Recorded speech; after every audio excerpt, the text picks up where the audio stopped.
Alina's ordinary Tuesday took a shocking turn when her husband Victor came home early from work. He looked serious and paced the kitchen. "We need to talk," he said. "I've met someone else. She's younger, more exciting. Let's handle this like adults, no drama." Alina froze, the knife in her hand still hovering over the vegetables. She was 43, not old, but Victor spoke as if she were useless. She set the knife down and turned to face him. Victor, 46, had recently dyed his gray hair and spent more time at the gym. Now, in a fancy suit, he looked like he was going through a midlife crisis. "How long?" Alina asked. 6 months, he said proudly. "She's 28 and works in our accounting department. You'll understand when you meet her. She's special." Alina noticed how he stressed the age difference minus 15 years younger. Their own daughter was only 6 years younger than this woman. "I'll be fair," Victor continued. "You can keep the apartment. I'll move in with Masha. That's her name. We'd already found a place." Alina stared at him. The apartment they worked so hard for was now his parting gift to her. "You've planned this well," she said, keeping her voice steady. "When do I meet her?" Victor hesitated, surprised at her calmness. "She's waiting downstairs. She can come up if you want." Alina smiled. "Please do invite her in. I'd love to meet the woman worth throwing away 18 years of marriage for." Victor quickly texted, and minutes later, footsteps echoed in the hallway. Alina held her breath as the door opened. Masha walked in. She was younger, yes, but something about her was oddly familiar. Then it hit Alina. She burst into laughter, loud, uncontrollable laughter. Victor frowned. "What's so funny?" "Oh, Victor." Alina wiped her tears, still laughing. "Look at her closely. Don't you recognize her? She's Svetlana's daughter." Victor went pale. Svetlana, his old secretary, the one who tried to ruin his career with false accusations years ago. The woman Alina had helped him fight off. Masha's confident smile faded. "You know my mother." Alina smirked. "Know her? I saved Victor from her schemes. And now, here you are, continuing her work." Victor looked at Masha in horror. "Tell her she's wrong," he pleaded. But Masha said nothing. The clever, calculating look on her face said it all. Alina picked up her phone. "Let's call Svetlana. I'm sure she'd love to hear what her daughter is up to." Victor's face drained of color. His grand plan, his easy escape, had completely fallen apart. Alina smiled, sharp and knowing. "Shall we sit down? We have a lot to discuss." The room was silent as they sat around the dining table, the same table where they had once shared family meals and celebrations. Now it felt like a negotiation table. Masha kept glancing at her phone, looking uneasy. Victor had his head in his hands, mumbling, "Impossible." Meanwhile, Alina calmly poured tea as if nothing unusual was happening. "So Masha," Alina said, placing the teapot down, "how much do you know about your mother's past with Victor?" I don't know what you mean," Masha replied, though her shaky hands gave her away. Alina smiled and picked up her tablet. "Let me remind you, 15 years ago, your mother, Svetlana, worked as Victor's secretary. She accused him of harassment and demanded a huge payout. But what she didn't know was that I had installed security cameras in his office." Victor lifted his head in shock. "You put cameras in my office?" "Of course," Alina said smoothly. "You were too worried about your reputation to think clearly. I had to protect you." She turned back to Masha. "Your mother was very convincing, crying, ripping her blouse, making threats. But everything was caught on video." Masha's face turned pale. "You still have those recordings? And a signed confession from your mother, admitting she lied?" Alina nodded. "I kept everything.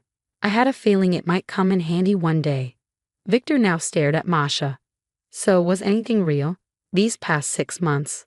Before Masha could answer, Alina's phone buzzed. She glanced at it and smiled. "Perfect timing. Your mother is on her way up." Masha's eyes widened in panic. "You called her?" "I texted her an hour ago," Alina said cheerfully. "Told her I had some interesting news about her daughter." The doorbell rang. Masha looked terrified. Alina got up to answer it, leaving Victor and Masha frozen in place. Svetlana entered the apartment, looking older but still carrying the same sharp energy. However, when she saw Masha, she stopped in her tracks. "Masha? What are you doing here?" Hello, Svetlana, Alina greeted. Please join us. We were just talking about family traditions. Mother, I can explain, Masha started, but Svetlana cut her off with a glare. Explain what? That you tried the same stupid trick that ruined my career? That got us banned from every company in the city? Svetlana turned to Alina. I swear I didn't know she was doing this. After what happened, Alina reminded her, you signed a confession and promised never to do it again. But did you ever tell your daughter about that? Victor finally spoke, his voice weak. So this was all a setup. From the beginning? Svetlana sighed. Oh, Victor, you always fall for a pretty face. Masha suddenly stood. This isn't how it was supposed to go. Alina was supposed to freak out, demand half of everything. Then we would have leverage. Alina shook her head. Another blackmail attempt. Looks like history really does repeat itself. Svetlana grabbed Masha's arm. We're leaving.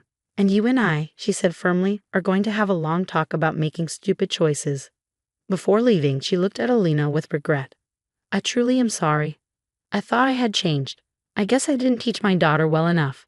Once they were gone, the apartment fell silent. Victor sat still, staring at his untouched tea. Alina, he finally said, barely above a whisper, I've been such a fool. Yes, Alina agreed simply as she gathered the teacups. Yes, you have. But now came the real question. Whether it was a setup or not, Victor had been willing to throw away 18 years of marriage for someone younger. As she washed the cups, Alina wondered, was there anything left to save? Or had Victor broken something that could never be fixed? The next few weeks passed in a blur of awkward silences and careful conversations. Victor moved into the guest room without being asked, seeming to understand that he'd lost the right to share their marital bed. He stopped dyeing his hair, abandoned his expensive new wardrobe, and the gym membership card disappeared from his wallet. But it wasn't enough. One evening, as Alina sat in a living room reviewing work documents, Victor approached with 2 cups of tea, a peace offering that had become his nightly ritual.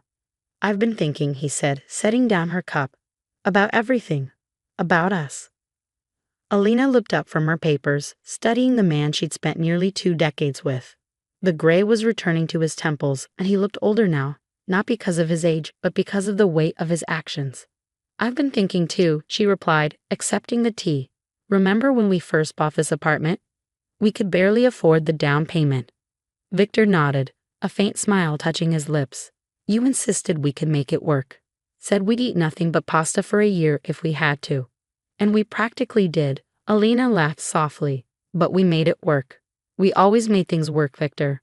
Until you decided we weren't worth the effort anymore. The smile faded from his face. I know saying I'm sorry isn't enough. What I did, what I was willing to do, it's not just about Masha, Alina cut in. It's about you being ready to throw away 18 years of marriage because you felt old. Instead of talking to me, instead of working through it together, you looked for an escape route. Victor sat heavily on the couch beside her. I was scared, he admitted. Watching the gray come in, feeling less energetic, seeing younger men at work getting promoted, I convinced myself I needed to prove something. And did you? Prove anything? Yes, he said quietly. I proved I could be an absolute idiot who nearly destroyed the best thing in his life. Alina set down her tea and turned to face him fully. I'm not going to lie. Part of me wants to throw you out, file for divorce, and start fresh. But another part of me remembers the man who held my hand through 16 hours of labor, who stayed up all night helping our daughter with her science projects, who supported my career even when your mother said a wife shouldn't outshine her husband. Tears were flowing freely down Victor's cheeks now. I don't deserve another chance. No, Alina agreed, you don't. But marriage isn't about what we deserve. It's about what we're willing to fight for. She reached for her bag and pulled out 2 pieces of paper. So I made an appointment for us. Victor took the papers, reading them through watery eyes. Marriage counseling. Twice a week for the next 3 months. Consider it your last chance, Victor. We either fix this together, or we end it properly, not with some midlife crisis escape plan, but with dignity and honesty. Anything, he said immediately. I'll do anything. Good. Alina stood up, gathering her work papers.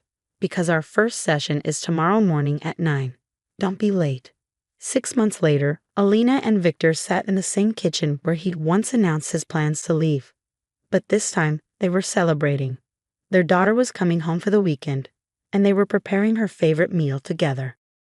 "You're getting flour everywhere." Alina laughed as Victor attempted to roll out dough for pelmeni. "Hey, I'm learning," he protested, but his eyes sparkled with joy.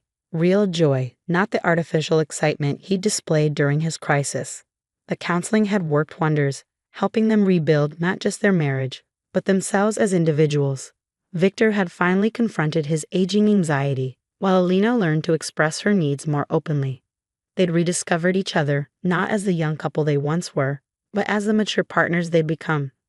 As they worked together in the kitchen, their shoulders occasionally brushing, Alina realized something important. Sometimes it takes nearly losing everything to appreciate what you have. Their marriage wasn't perfect, no relationship is, but it was genuine, tested by fire and stronger for it. When their daughter arrived that evening, she found her parents dancing in the kitchen to their old wedding song, covered in flour and laughing like teenagers. She snapped a picture and posted it online with the caption, "My parents, relationship goals for 18 years and counting." Victor saw the post later and showed it to Alina with tears in his eyes. "We made it," he whispered. "Yes," she smiled, taking his hand. "We did. And this time, let's keep making it work. No more drama needed."